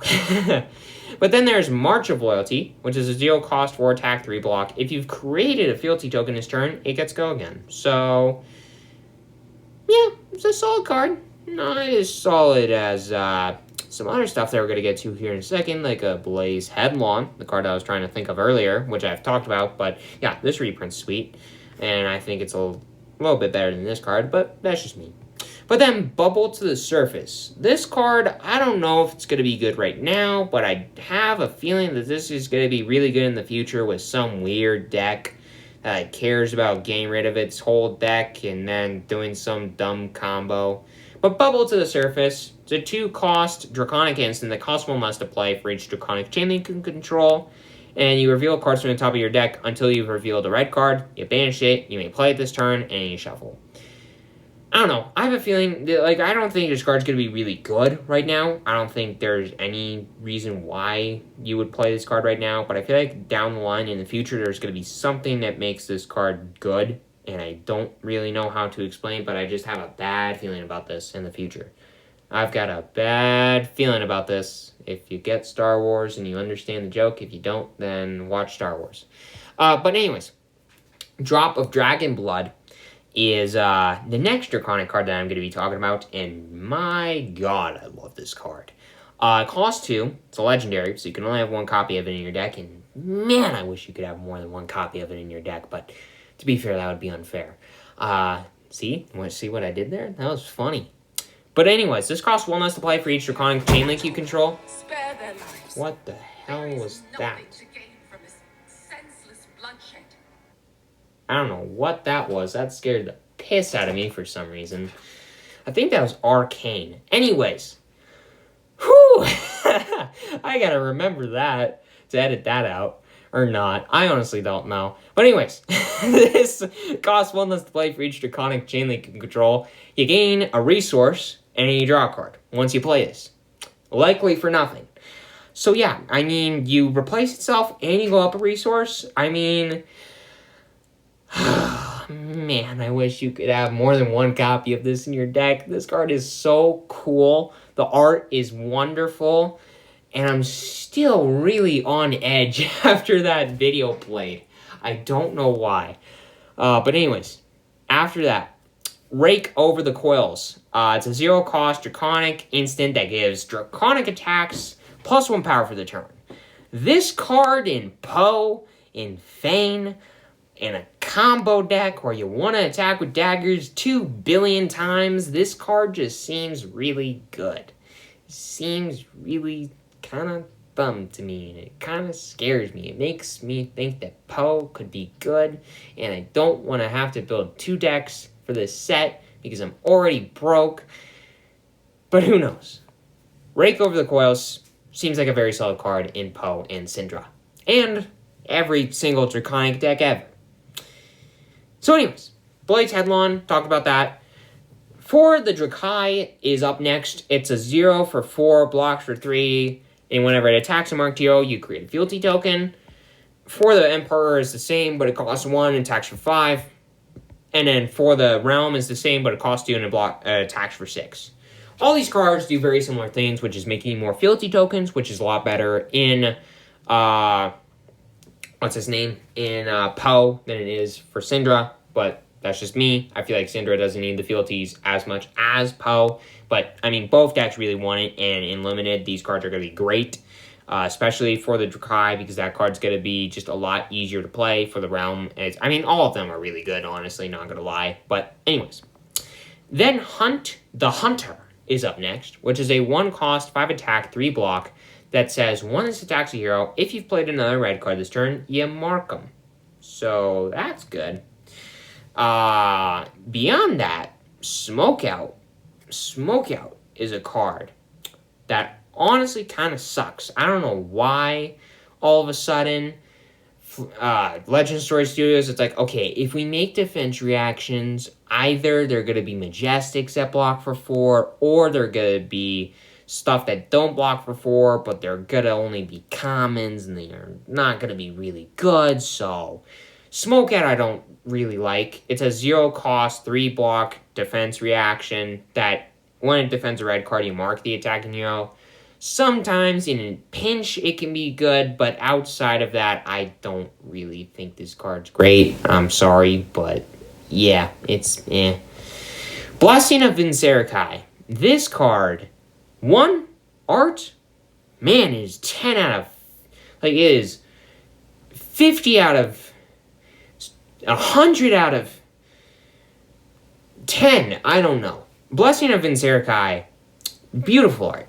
And it's a Draconic action aura, does not have go again, which I really am sad about. But it blocks for 2, and at the start of your turn, you destroy this, and your next attack this turn is Draconic, and it gets +3 power, which is really good. But it doesn't have go again. So it's okay in Limited, but it's not nearly as good as it would have been otherwise. So it's okay. If you need it, you need it. If you don't, then this card's likely going to be bulk, unfortunately. Which I hate to say because, man, I mean, look at that art, man. Pledge Fealty. This card, honestly, this card looks really good to me. It's a 0-cost Draconic instant that just makes a fealty token. I mean, in Poe especially, having 3 fealty tokens, it's what you were wanting to do. And pledging fealty says, hey, here's a bonus token for you to just do whatever with. And it just seems really solid to me. Because, I mean, there are ways to mark. There are a good amount of ways to mark the opponents with Poe. But, I mean, not as much as you would want, considering how often you want those 3 fealties to get the most value out of Poe. So Pledge Fealty is great for Poe, especially because it's just like, hey, I'm going to play this, and I'm going to make a fealty, and great, I'm that much closer to doing combo shenaniganry. But besides that, I got Proclaim Vengeance, which is another card that says, hey, I hate you, Arakni. It marks the opposing hero, and if that hero is Arakni, you gain a resource. Great in Limited, outside of Limited, probably not that great. It's not as... I did just say that Poe does not have as many ways to mark as you would want at times, because, again, you want those 3 fealties. But Proclaim Vengeance is fine, but not nearly as good as Pledge Fealty for Poe, in my opinion. But anyways, Tooth of the Dragon is the next card, and it's just an instant that costs nothing, that just gets your next Draconic thing this turn, +3 power, which is, I mean, that's not a bad thing. Doesn't block for anything, which is not the best, but it's a solid card. It's a solid card. But then, still got so many more cards to go. I complain a lot. Blood Splattered Vest is up next. Blocks for 1 Blade Break. And whenever a dagger you control hits, you gain a resource. And put a stain counter on this. And if there are 3 or more stain counters on this, you destroy it. This is weirdly like a Final Spring Tunic. But in ways better.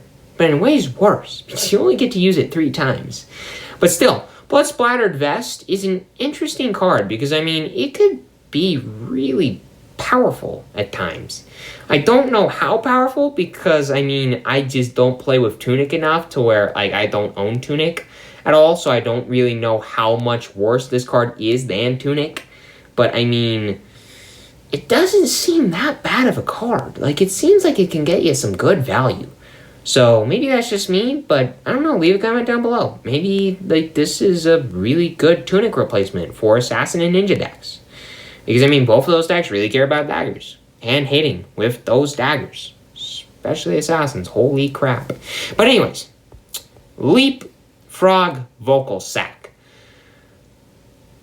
That is a weird name. Have I never read the name of that card? It blocks for 1. It's got Blade Break. And it's the headpiece of a cycle. They all say whenever an opponent plays or activates an attack reaction, you may add this to the active chain link as the defending card. So it's sort of like a defense reaction. It's like, I'm going to leap out, and then I'm going to block with this. And it's a little bit of extra buff or the cushion to make sure that you are not as likely to get hit by whatever they're reacting to. But Leapfrog, Vocal Sack, and Slime Skin, and Gloves, and Leggings, they all do the same thing. They all block for 1 Blade Break, and they all have that effect where they can leap out and potentially block for some more. But then, Danger Digits is up next. This has an attack reaction ability to destroy itself, give target dagger you control that isn't on the active chain link the ability to fling out and deal damage to the defending hero. And if damage is dealt this way, the dagger is hit, and you destroy the dagger. So, that's solid. Not the craziest thing in the world, but I mean, in limited and for a common piece of equipment, it seems pretty good to me, in my opinion. It's like a one-time flex, or Flick Knives. That was the card I was thinking about forever ago, Flick Knives. I don't know if any of you are still watching at this point, but Flick Knives, that was the card I was trying to think about forever ago. But anyways, Pain in the Backside is up next. It's a 0-cost 3-attack, go again, 2 block, and then whenever it hits a hero, target dagger you control deals 1 damage to them. If damage is dealt this way, the dagger is hit. But it does not say you destroy the dagger. The dagger sticks around, which can matter at times. It can matter at times. It means that you can fling the dagger another time. So, who knows? Maybe this card does a little bit of extra work. So, I don't know what I'm saying at this point. But, speaking of throwing daggers, let's talk about Throw Dagger. This is a 3-pitch, 3-block, 0-cost Assassin Ninja attack reaction that says target dagger you control that isn't on the active chain link deals 1 damage to the defending hero. If damage is dealt this way, the dagger is hit, and you draw a card and you destroy the dagger.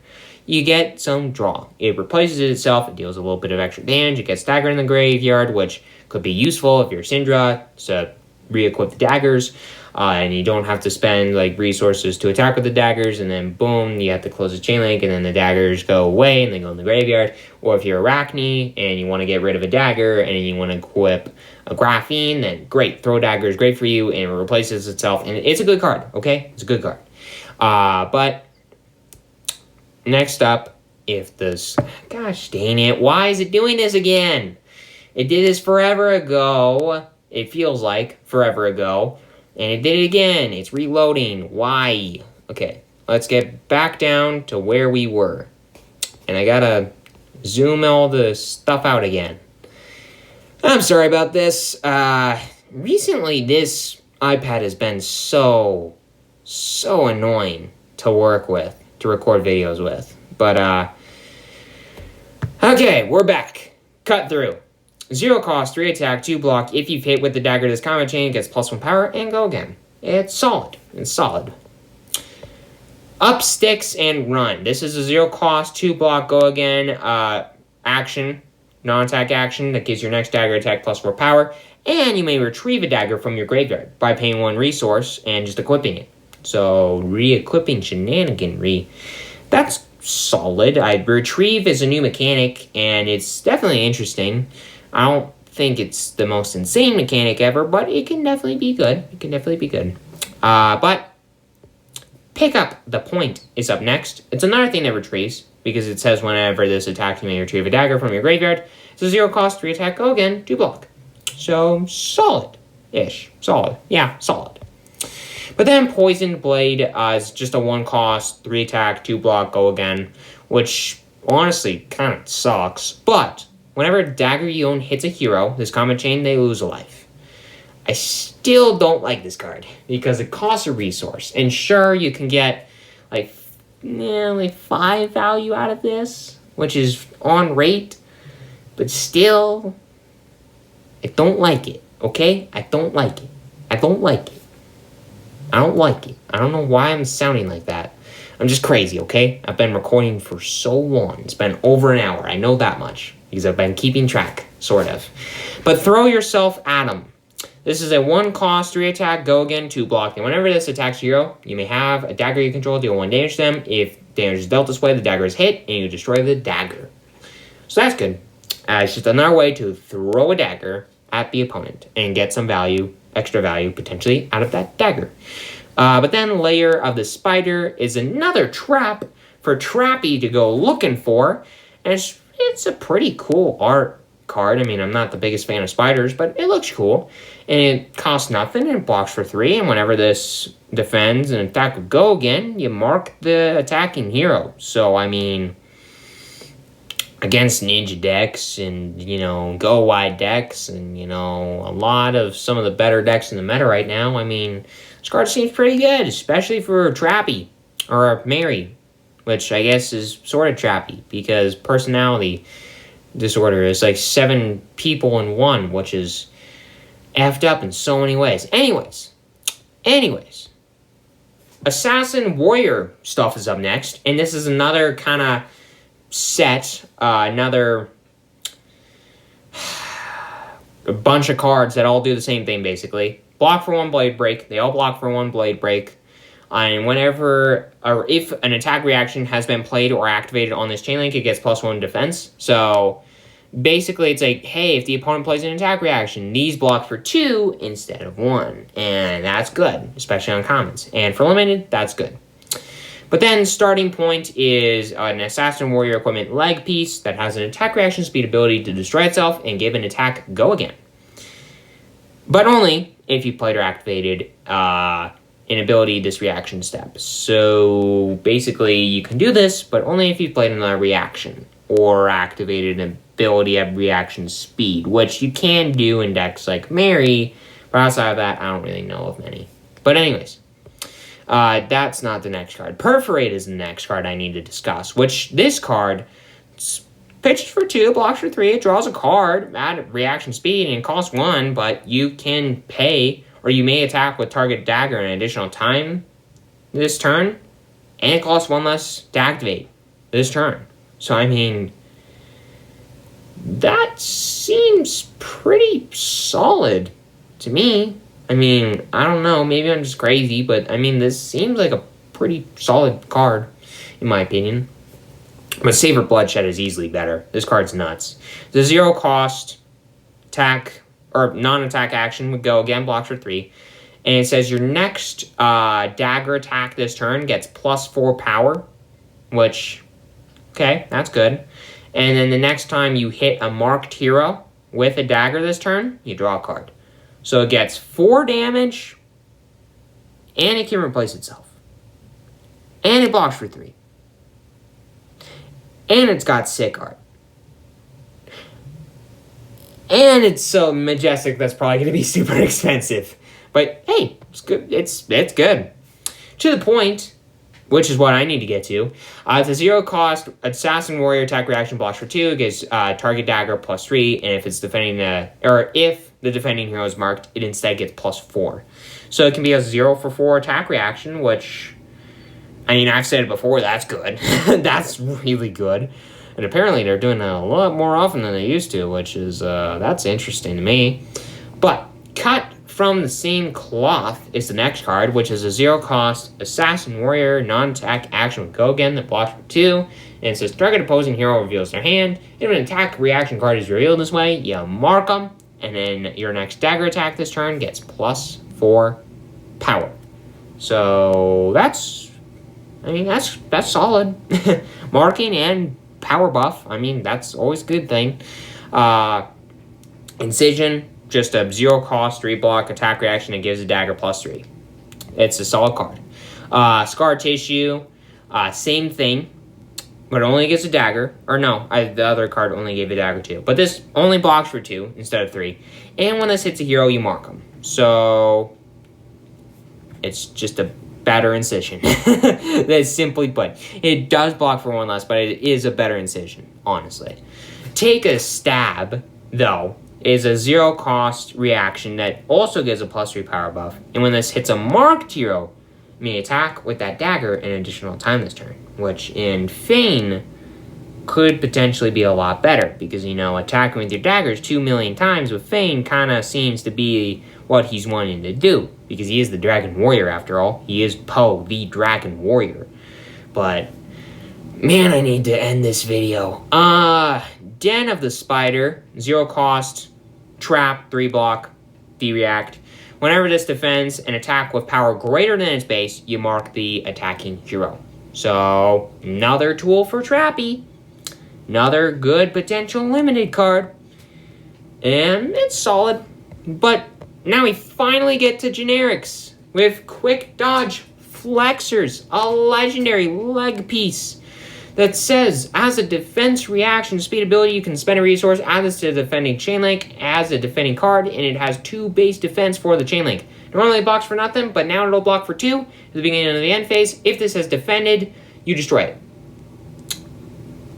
Cool. It's a solid card. I mean, honestly, I think this is a solid card because one of the downsides of equipment is that they can only block at, like, non-reaction speed, but this card says nope. So, I don't know. Maybe this card winds up being really good. Maybe I'm just crazy. I mean, I have been talking about cards for like an hour and a half, it seems like, at this point. But, hey, whatever. Blade Beckoner Helm. The next cycle of cards to talk about, they're all 1 block, guard well, that get +1 power while defending a weapon attack. So you want to block with them for 1 before blocking with the weapon, and then you want to block with them again after blocking, or when blocking a weapon. I don't know what I'm saying anymore. You want to block with it 1 time, and you want to block with it another time when it's a weapon, because it has Guardwell. And Guardwell is a weird ability, not gonna lie. It's a weird equipment ability. Then Bunker Beard is up next. It's a headpiece, and it blocks nothing. Does have a defense reaction speed ability to destroy itself, and you may add an action card from your arsenal to the active chain link as a defending card, which is interesting. I'm not sure if it's insane, but it is definitely interesting. Then I got Rotten Remains, which is a 0 cost, 1 attack, 3 block, 3 pitch, generic attack action. And whenever this attacks, you may banish a card with 1 power from each hero's graveyard. And if you do, this gets +1 power, and you repeat the process. So you get to eat your opponent's graveyard alive. And your own. And who knows, maybe this winds up being a 0 for 5. That's a blue that blocks for 3. I don't think this card is nuts. Maybe it's going to be good in the future with graveyard decks. I really hope there's a Necromancer one day. I don't think this would really be good in that deck. But depending on what the deck's going to do, maybe I'm wrong. But all I know is I'm really done talking about this card because the art is creepy. Shelter from the Storm is up next. It's a 0 cost, 4 block, D-react, generic D-react, might I add. And pirates, there's Polly and Pirate Girl, and there's other pirates, and there's a pirate ship, and it's so cool. I sound like Polly. But, it blocks for 4, has a generic for 0. I mean, that's really good.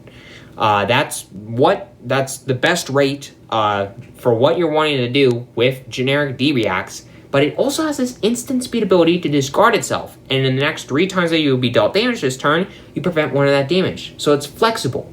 It's really good against metas where going wide is kind of the game plan. Which, if you didn't know, I feel like the following meta is going to be wanting to go wide. I mean, with Cindra and Poe and other ninjas and other decks that go wide. I don't know other decks are going to be wanting to go wide off the top of my head because, again, I'm tired. But this card seems really good going into the Hunted meta. I mean, I feel like there's going to be a lot of decks that are going to be wanting to go wide. And this is going to be one of the most flexible D-Reacts in the game. Probably one of the better ones in the game for a while. And honestly, it's probably going to go down as one of the better ones of all time, at least for a while. I mean, it's probably in the top 5 best D-Reacts of all time. Maybe a little bit shy of it, but it's still really good, in my opinion. Really insane card. And then there's Dual Threat. Pitches for 2, blocks for 3, costs nothing. Generic action, non-attack action, go again. And if you've attacked with a weapon this turn, the next attack action card you play this turn gets +3 power. And if you've attacked with an attack action this turn, your next weapon attack this turn gets +3 power. So the wider you go, this could get you more value. It could be a 0 for 6. That's a yellow. That blocks for 3. So that seems good. Also, if you notice, there's some pirates in the background. You know, stealing from these people. So, or trying to. Probably gonna fail miserably. But that makes me think, can pirates just come to the game, please? I want pirates. I want to play Luffy. I play One Piece. I want to play pirates in other games besides One Piece. I love pirates. I really love pirates. And I don't know, I don't know what I'm doing at this point, honestly. I'm being so weird at this point. I'm sorry, everybody. I'm sorry that you have to go through this. Click off the video. No, please don't. Like the video. Hit subscribe. Hit like. Comment down below. And tell me, like, leave a post just kind of cataloging, just recording my trip to insanity. But Pursue to the Edge of Oblivion. It's a 0 cost, 4 attack, 3 block. Then whenever this hits a hero, you mark them. It's just a solid card, honestly. I feel like in Limited, this card's going to be great. Outside of Limited, it's fine. It's not the most insane thing in the world, but it's definitely fine. Now, this card, Pursue to the Pits of Despair. Great name, terrible card. It does the same thing as the last card, but it costs 1 resource and it attacks for 5 instead of 4. You know me, I like stuff that costs less because it means that there's less resources that you're having to spend on your turn and it leaves you more resources to do other stuff like play CNC, which may or may not have been reprinted and I've talked about before. Check out that video. The link will be in the description below. Yes, I'm sorry that I'm doing a ton of advertising right now, but I gotta do it at some point in the video, okay? But anyways, Sound the Alarm is the next card. It's a 1 cost, 5 attack, 3 block. Whenever this attacks a hero, they reveal their hand, and if an attack reaction card is revealed this way, you search your deck for a D-React, you reveal it, and you shuffle and put it on top. Honestly, in Limited, with all the D-Reacts that are in this set, this card seems really good. Outside of Limited, this card's eh. This card's very eh. But also, if you look, this is a giant. Like, the guy blowing the horn. Because all the people around him are really small. So either there's dwarves in this game, or there are giants in this game. So that's cool.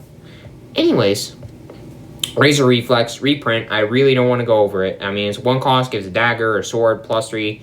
Or it can give an attack with a cost of 1 or less, +3. And whenever it hits, it gets go again. And it blocks for 2. It's a fine card.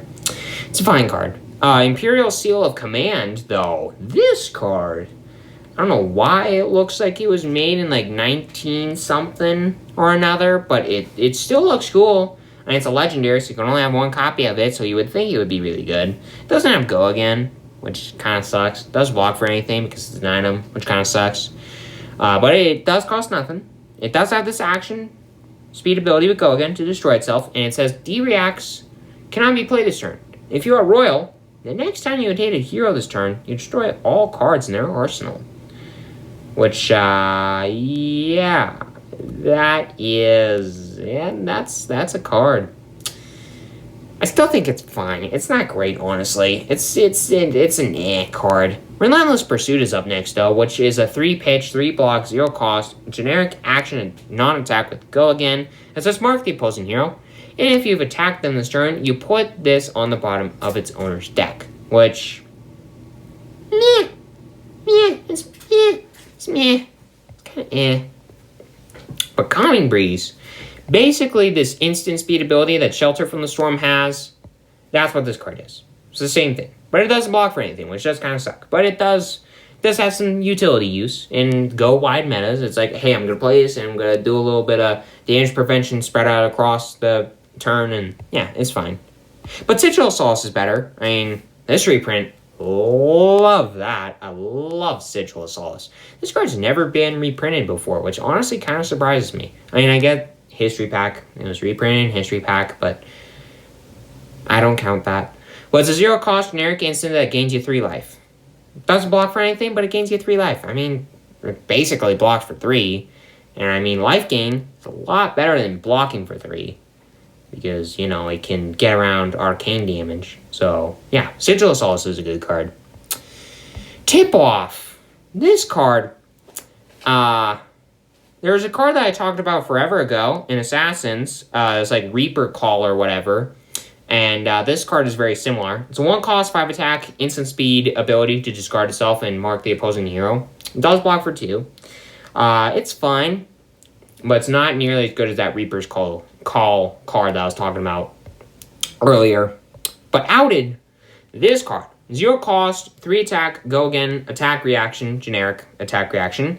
If the defending hero is marked, this gets +1 power, but if you are marked, you cannot play this. It doesn't block for anything either. Which makes this card kind of suck. Not gonna lie. Because marking is really good, or a really big thing in the set. And this is kind of sort of designed for limited, but likely marking is just gonna be so common, or it's gonna be, like, either this card's gonna be fine for you, it's gonna be a 0 for potentially 4 go again, or it's just gonna sit in your hand and do nothing for you because it doesn't block, which is not great. But then there is Lay Low, which does block for 3, but it also says if you are marked, you cannot play this. But it does say if the attacking hero is marked, their next attack this turn gets -1 defense. But it is a generic defense reaction, so if you can't block with this, then it also is sitting around in your hand and not doing anything. So it also kind of has similar issues to the outed card. But then there's Exposed, which is a generic attack reaction. That if you are marked, you cannot play this. And it doesn't block for anything. So it also has the ability of, hey, I'm just going to have this sit in my hand and not do anything. But it does give target attack +1 power. It does pitch for 3, so that is good for this card. That does make this card a little bit better. It does mark the defending hero. So you get to mark, you get a little bit of a buff if you can't play this. And if you can't do that, then this just pitches for 3, which is fine. Then, put in context, I don't really know what to think about the art on this card. It's kind of strange. The guy's like holding a monkey. He's like, don't get in my way. And he just chucks it away. But yeah, pitches for 3, blocks for 3. It's a generic D-React. Costs nothing to play.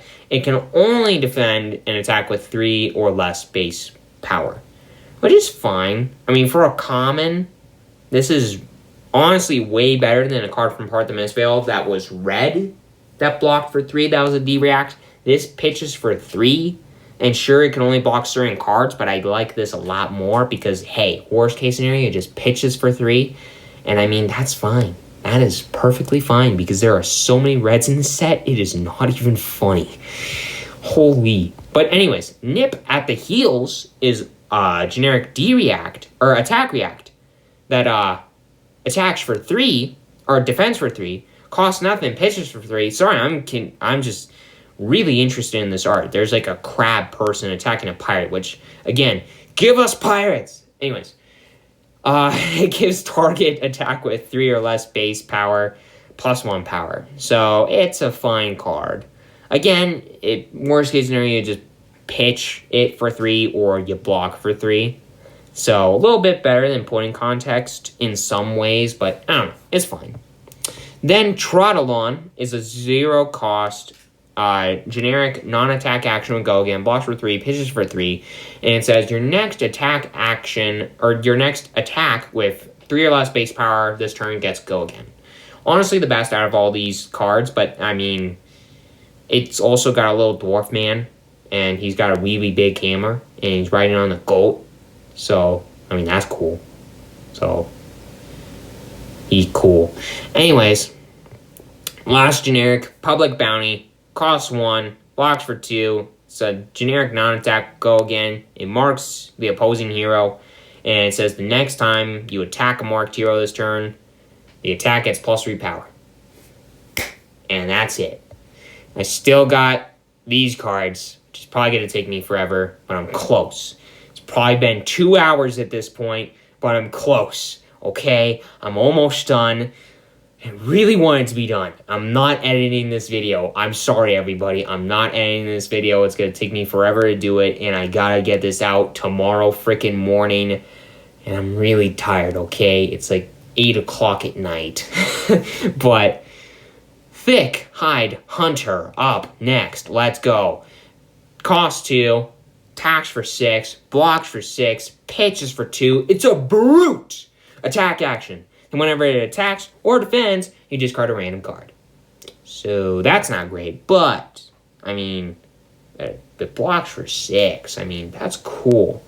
Sure, you have to discard a random card, so it effectively is not going to put you down any resources, and if it attacks, it's putting you down more resources than normal, so this card's not great, honestly. It's fine, but it's not great. But Tremor Shield Sabatons.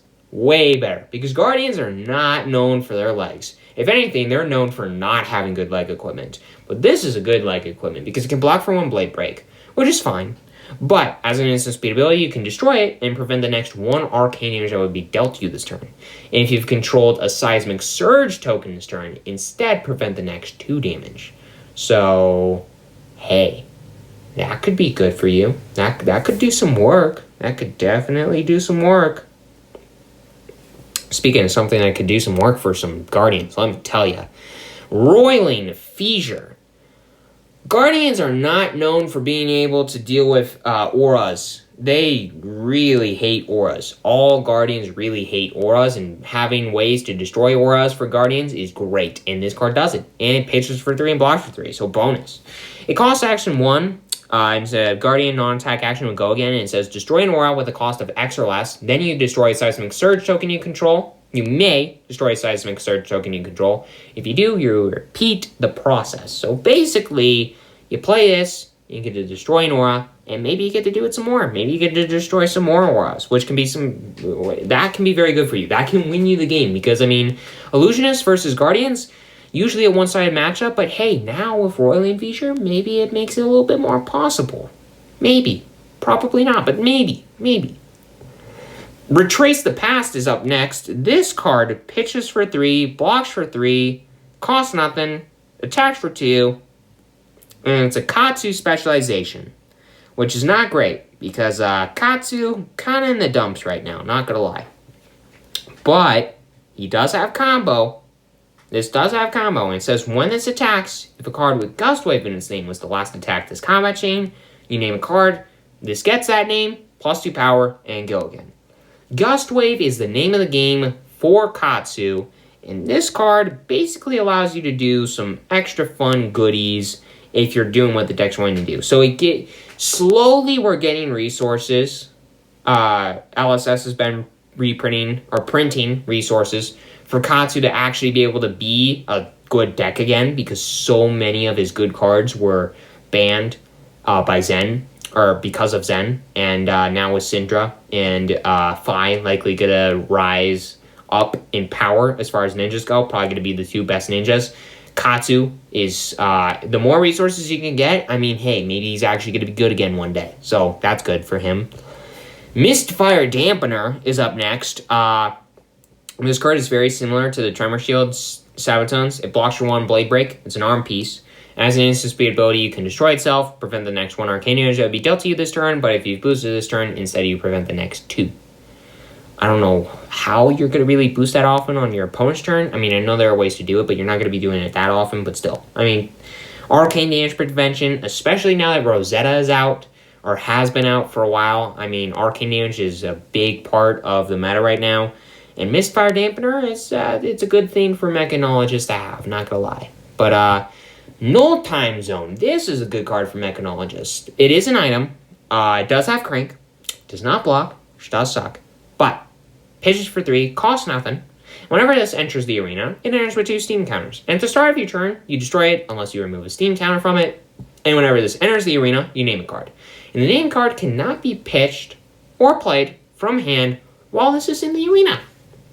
So basically, if you know what's going on in the opponent's hand, or you likely know what they're going to be doing if you're playing against something like Brutes and like holding on to something a little bit too much, is like, do you have a Blood Rush Bellow by chance? They're like, no. Alright, Null Time Zone.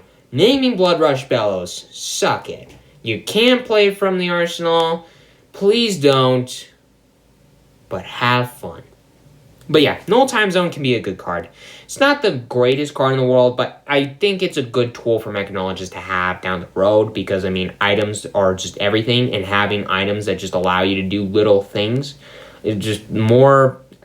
The more things that you can do with your items, the better, basically. So if you have something to help you in every situation with an item, like with the items in your deck or sideboard, I mean, that's a good thing. So Null Time Zone is a good tool for Mechanologists to at least have for the future if they need it.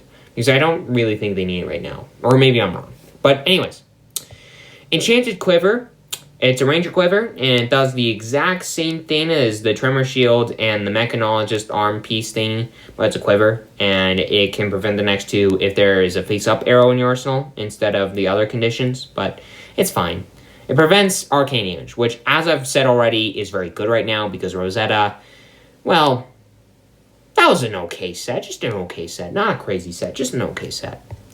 But, Chain Reaction, 0 cost, Ranger D-React, Trap, blocks for 3, pitches for 2. Whenever this defends an attack with Go Again, you may turn a non-attack action card in your arsenal face up, and if you do, you may play it this turn as though it were an instant. So, that could be good, potentially. I mean, yeah, Chain Reaction, it's a good trap. And I feel like a deck like, what's his name? The Hunt, the Fisher guy, Riptide. I feel like Riptide would like this card. I feel like Riptide's gonna like this card. Not gonna lie, I feel like Riptide will like this guy. Or this Chain Reaction card, whatever. Dowsin Runeblood. This card, it's got some weird art. It's just raining blood, and it's got a goth Runeblade girl. And a really weird, cool, creepy blade. Costs 1 resource, attacks for 4, blocks for 3. It's an attack reaction, or attack action. I don't know why I keep saying reaction. But whenever this attacks, you create Rune Chant tokens equal to the number of non-attack action cards you've played this turn. And if there are 3 or more Rune Chants, or if 3 or more Rune Chants are created this way, this gets Go Again.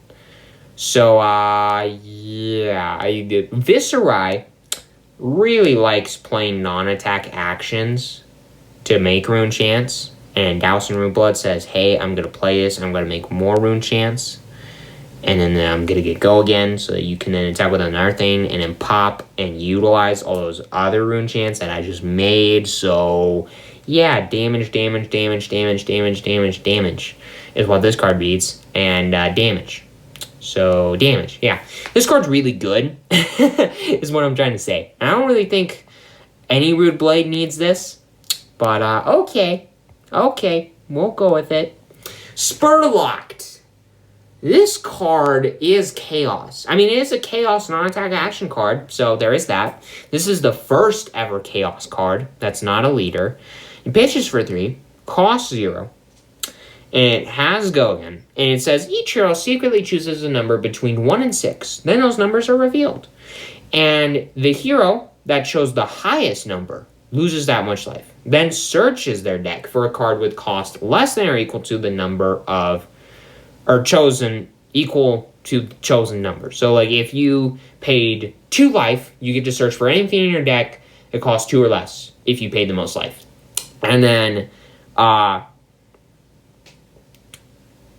you reveal that card, you put it in your hand, and you shuffle.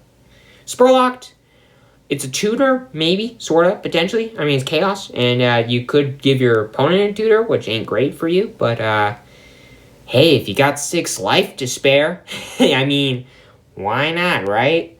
If the last-ditch effort, I mean, who knows? Who knows?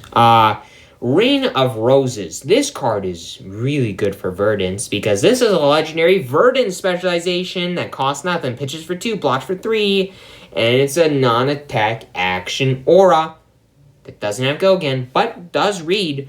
The first time you deal arcane damage each turn, you gain 1 life. Which, yeah, that is such a powerful effect. Holy. That is a very powerful effect. In addition, War Cry of Themis. This is a 2-pitch, 3-block, 0-cost, light illusionist non-attack action will go again. It says your next ankle attack this turn gets +4 power.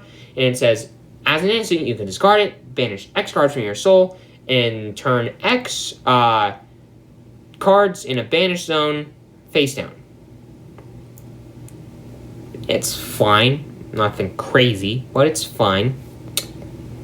But this card's a lot better. Warcry of Bellona, a 2-pitch, 3-block, 0-cost light warrior attack reaction that says target rating gets +2 power. And as an instant, you can discard this, banish X cards from your soul, and the next time target weapon deals X or less damage to you this turn, deal that much damage to its controller instead. And that damage can't be prevented. So, sick art. Sick card. I love it. I love it. I want this to be over. End the pain. Cole. This card. It's a Reaper. Holy. This is a Reaper. It costs nothing. It's a Shadow Moonblade action. Does not have go again. Does block for 3 though. Does have Blood Bet though. And it says you may play this from your banish zone. So that's cool. And if a hero has lost life this turn, you may play this as though it were an instant. And it says each hero banishes a card from their hand, which is great for you if you're Vincent, which is the deck that you would be wanting to run this in. And yeah, you can play this at instant speed from your banish zone. So that's good. Anyways, Cole's a good card. Command and Conquer. We all know it. I'm not even going to read it. This card's nuts. I've had a whole video talking about why this card's really good and why reprint of it is good. So check that out in the link in the description below. I'm done. I mean, yes, there is this. It's basically an adult version of this card, and it's only a Fabled. You can only get it as a Marvel. You can only get it as a Marvel, and a really expensive Marvel. That looks really cool. It is a Chaos Hero, so you can run Spurlocked. But, yeah, this card, Arakni, that's a card. That's a new card. Technically this card, but adult version. But, yeah, got cold foil Marvels of this card, and this card, and this card, and this card, and, yeah, I don't care. I'm done. Oh, and the screen just reloaded. Perfect timing for that. Anyways, with all that aside, hope that you enjoyed this video. Make sure to hit that subscribe button. Hit that like button. It's completely for you, own guys. Have a great rest of your day, everybody. Hope that you are looking forward to the Hunted, because now I'm definitely looking forward to it and this video being done. But see ya next time, everybody.